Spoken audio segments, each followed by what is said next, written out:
Welcome to Class 2. Today we will be talking about the stages of second language acquisition, as well as some early perspective from researchers about language acquisition. For this first part, we'll be talking about the stages of early language acquisition in all children, but mainly our English language children, English children. And we'll do this for about 15 minutes, give you some time to do a little assignment, and then dive into some of the research. I hope that you've read Chapter 2 of Stages of Second Language Acquisition. Please do that before you go on to the second video. And if you have any questions regarding anything on here today, I'm out of town, but please feel free to email me, and I'll try to answer them as best as I can. So moving on to the next slide. Language learning in early childhood is one of the most impressive and fascinating aspects of the human development.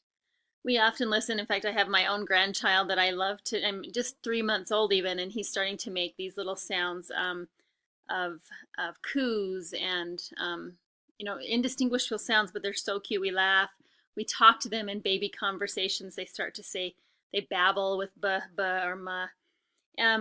They're learning a language it's an amazing feat, and one that attracts the attention of moms and grandmas, but especially of linguists and psychologists, and there's a ton of research out there on that.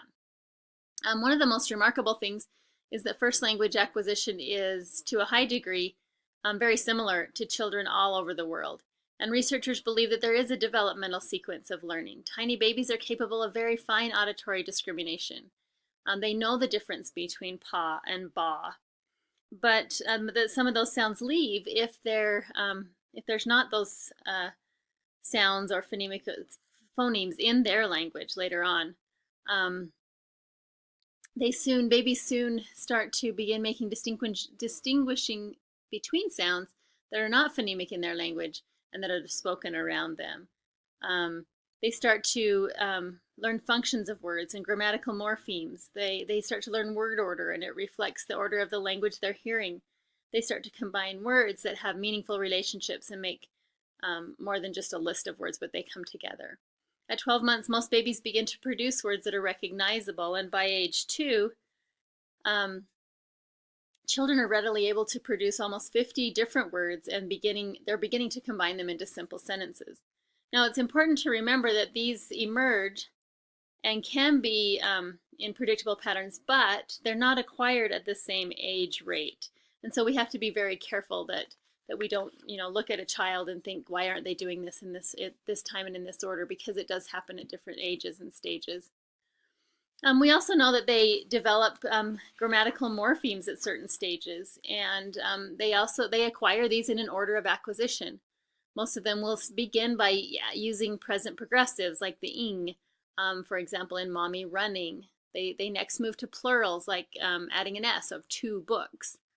And then go to irregular past forms like baby went, possessives, daddy's hat, copulas like mommy is happy, articles and the. And then they start adding past, the eds, and third person, and then the auxiliaries. And so these are generally happen in order.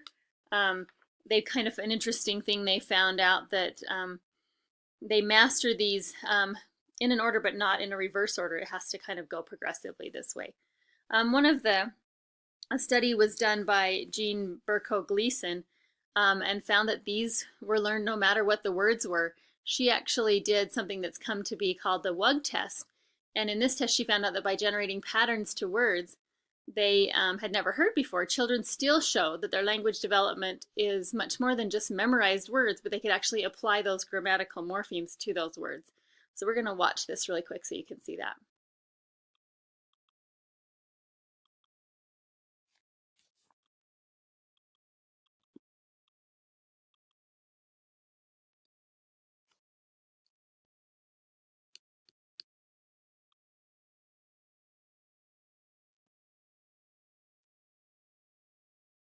This is a lun. Now there's another one. There are 2 of them. To illustrate that what the child has learned is a grammar and not a huge memory bank of phrases, Jean Gleason invented a test called the WUG test.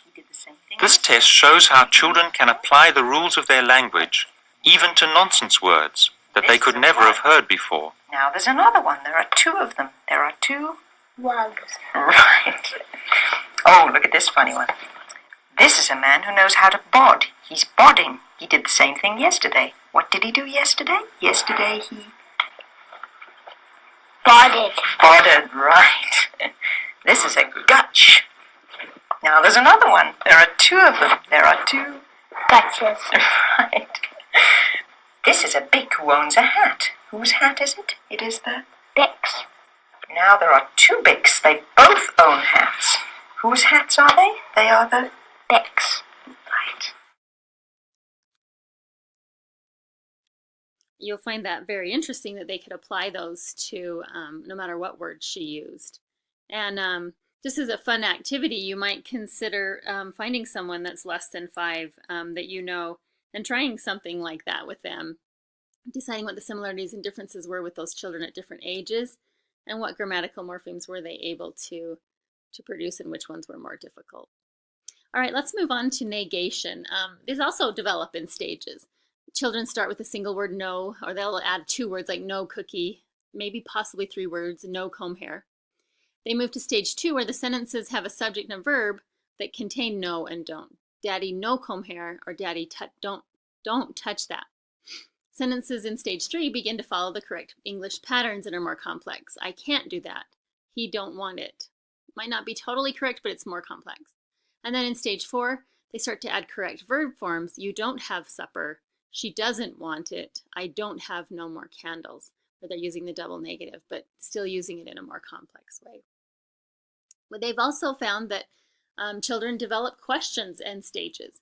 They know that even the what or the WH words appear in a predictable format. They begin by using what, then where, then who, then why, and finally they learn how and when as they start to understand time a little bit better. So those kind of fit in the other stages, but it's interesting that even those specific question words develop in patterns. In stage 1, they use single or simple 2 to 3 word sentences with rising intonation. Cookie, mommy book. And then the word order becomes important in a declarative type sentence. You like this? Or I have some. In stage 3, they start to notice structures of questions like can I go or are you happy? But they might still make errors such as do I can have a cookie? So they're adding a couple of question words in there.